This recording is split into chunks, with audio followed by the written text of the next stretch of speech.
पितानि शुभाशुभानामोऽपि तं नमामि।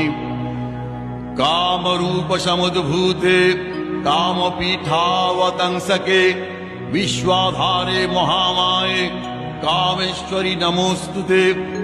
अव्यक्तविग्रहे शान्ते सन्तते कामरूपिणी कालगम्ये परे शान्ते कामेश्वरि नमोऽस्तुते।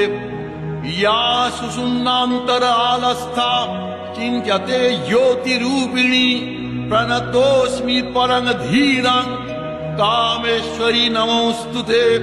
दंष्ट्राकरालवदने मुण्डमालोपशोभिते सर्वतः सर्वगे देवी कामेश्वरि नमोऽस्तुते।